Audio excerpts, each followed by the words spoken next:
Muito obrigado pela vossa presença e pediria então ao Dr. Rui Pinto se começava a sua apresentação, sendo que temos mais ou menos 8 minutos. Muito obrigado. Os agradecimentos por parte da PSA Sines pelo convite para participar nesta importante conferência. O tema que escolhemos para vocês, obviamente, deriva um pouco da nossa experiência enquanto grupo. Como sabem, o grupo PSA é o maior operador portuário, digamos, no segmento de contentores em todo o mundo, tem uma vasta experiência de gerir terminais em todo o mundo e, portanto, obviamente, como não poderia deixar de ser, o tema que hoje vos propomos aqui a breve discussão é, obviamente, um tema que está diretamente relacionado com a indústria do transporte de linha marítima regular e, neste caso, com a grande tendência que se tem desenhado e continua a desenhar-se nos últimos anos para a construção daquilo que nós designamos por chamados mega navios, mega porta-contentores, e qual o seu impacto, digamos, na indústria, nos portos, mas também de que forma é que o Atlântico aqui joga um papel absolutamente importante e que poderá ser um papel ainda mais importante no futuro. Bom, quando nós nos começámos a entreter com esta coisa dos contentores, no início dos anos 70, como podem ver aí neste gráfico por trás de vocês, tínhamos navios com capacidade entre os 1.500 e os 2.500 e passavam todos, obviamente, no Canal do Panamá. Nessa altura não havia constrangimentos de nenhuma espécie e depois os navios foram evoluindo, sendo que, digamos, a primeira geração de navios a ficar impossibilitada de passar o Canal do Panamá eram navios de 4.500 teus, de 15 fiadas de contentores à largura, e por aí seguimos a tendência até que mais ou menos em meados da década passada, em meados desta década, em 2006, a Maersk lançou os navios de 15.500 teus, aos quais alguns concorrentes, enfim, responderam, e mais recentemente com a construção dos mega navios de 18.000 teus. Enfim, havia poucas unidades para começo, hoje em dia obviamente ainda são poucas unidades acima desta capacidade, não são mais do que 9%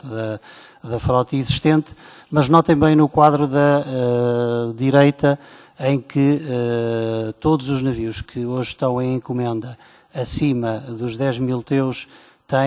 representam 47% da carteira de encomendas. Significa isto que este ano e nos próximos anos o mercado vai ser de facto inundado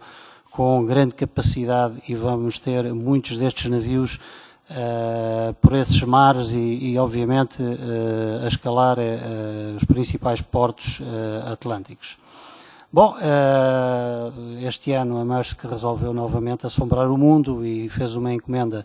de 20 navios com capacidade unitária para 18.000 teus e colocou a fasquia tão alta que basicamente ao seu custo por slot, não é? O custo de cada espaço que tem a bordo consegue digamos, poupar 100 euros por slot, o que a coloca obviamente numa posição competitiva muitíssimo forte relativamente à concorrência e coloca sob grande pressão todas as outras linhas que têm navios, sobretudo abaixo dos 13.000, é uma forte convicção de que no tráfego Ásia-Europa, onde estes navios são utilizados, as linhas que tenham navios de 13.000 vão ter muitas dificuldades, para não dizer uma total impossibilidade de competir, e chegados aqui coloca-se uma questão, ou também eles constroem navios desta dimensão ou pura e simplesmente saem do mercado. Evidentemente isto tudo junto a um cenário económico que não é nada favorável tanto na Europa como no mundo, faz com que esteja perante a possibilidade de uma nova ronda de consolidação e de desaparecimento de algumas linhas. Vejam bem que eu quando trabalhei nesta apresentação, aí quando dizia que se calhar algumas linhas como a ZIM e a CSAV podiam estar a jogar pela sobrevivência, isto foi na quinta-feira passada, hoje já sabemos que já estão, enfim, uma delas a querer sair do tráfego pura e simplesmente e outra já a falar em fusão com outra linha. Portanto, de facto, a indústria está a avançar a um ritmo muito veloz. O Canal do Panamá é, de facto, uma nova oportunidade para estes navios, que hoje em dia apenas operam na rota entre a Ásia e a Europa, e aí o Atlântico, de facto, pode ganhar algum dinamismo perdido um pouco para o Mediterrâneo nesta última década, porque estes navios que operam sobretudo entre a Ásia e o norte da Europa e também a Ásia e o Mediterrâneo, muitas vezes nem sequer cruzavam Gibraltar e sulcavam águas atlânticas,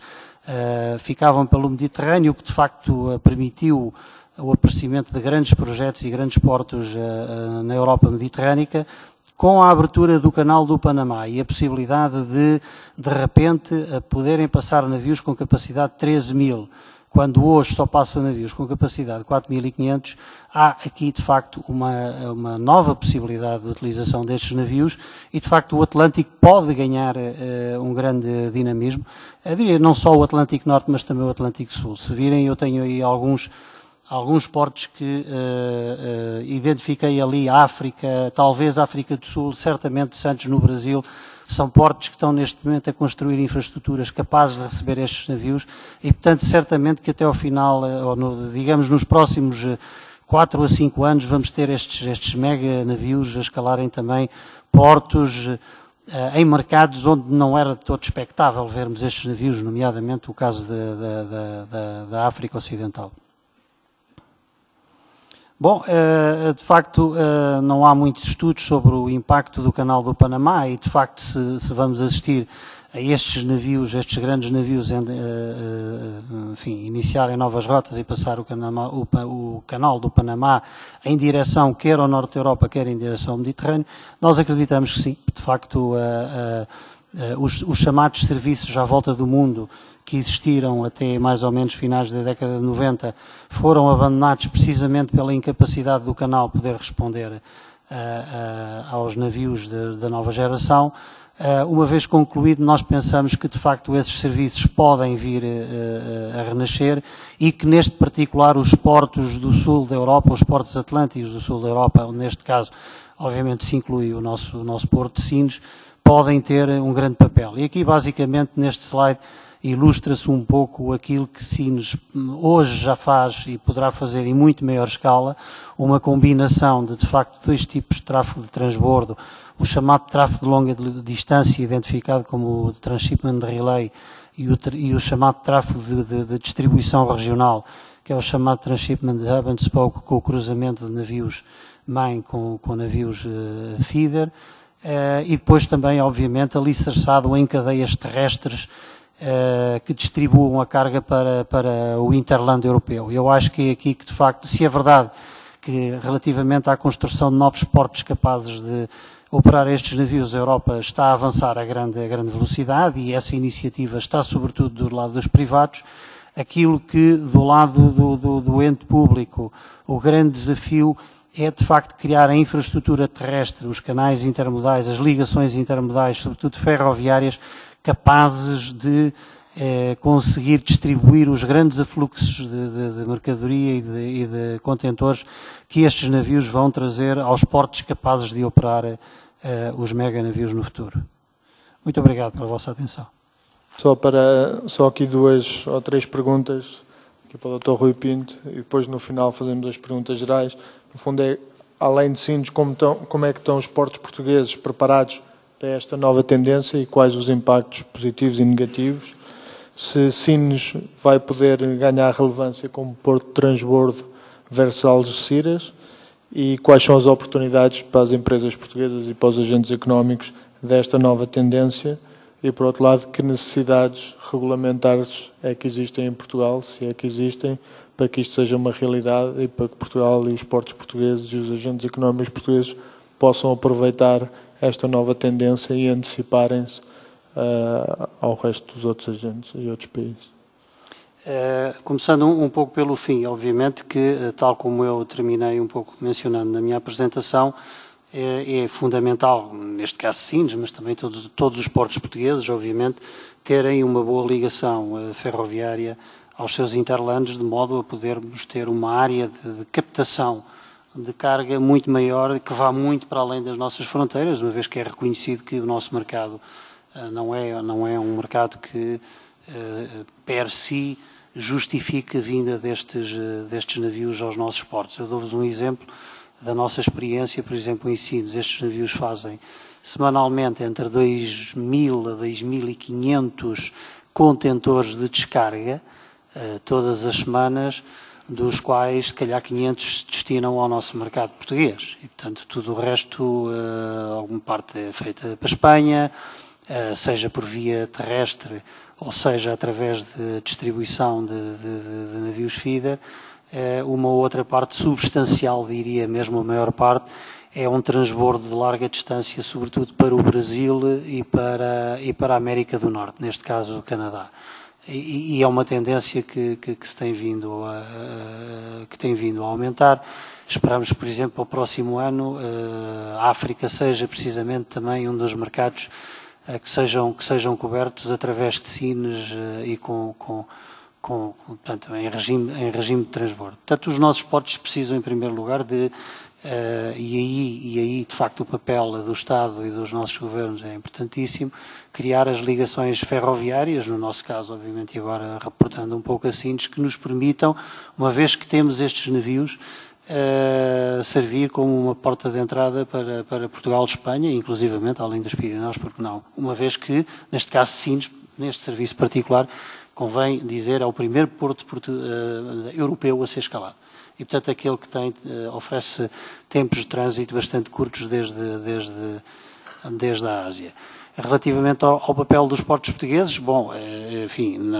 nesta lógica e também numa possível lógica da abertura do canal do Panamá, eles são os primeiros portos a ser escalados. Evidentemente, não só os nossos, já também Algeciras, já também Tanger, que são concorrentes que estão no mercado em grande força. Creio que, neste caso, os portos portugueses têm uma vantagem, por exemplo, evidente em relação a Tanger, que é a ligação ao mercado europeu e a possibilidade de servir o mercado europeu, coisa que Tanger não tem, porque está, obviamente, do outro lado do estreito e é notório, depois de vários anos em que a operação se iniciou, que ou é simbólico de que 99% seja puramente um mercado de transbordo, coisa que, por exemplo, em Sines não acontece. Portanto, nós temos esta oportunidade, de facto. Estes grandes navios trazem grandes oportunidades, obviamente, para as nossas empresas, para os nossos exportadores, porque sendo navios desta dimensão que fazem escalas diretas e têm custos de slot muito mais baixos, também têm, teoricamente, a obrigação de servir, de oferecer, digamos, aos nossos agentes económicos fretes mais competitivos que possam permitir aos nossos exportadores escoar a mercadoria em condições idênticas àquelas que os grandes exportadores no norte da Europa, nomeadamente em Espanha, dispõem desde há muito tempo e, portanto, creio que é um benefício também nesse aspecto e, obviamente, também um benefício para os outros portos, porque cada porto é como é, tem as suas características, tem as suas vocações, tem as suas funções, nenhum deles é melhor que o outro, simplesmente serve mercados de características distintas e com funcionalidades distintas, mas articulados eles conseguem crescer, ou seja, se Sines cresce num determinado segmento, obviamente todos os outros portos portugueses, por ligação a Sines, também crescem no seu próprio segmento e, portanto, há aqui grandes oportunidades para os nossos portos. Muito bem, muito obrigado.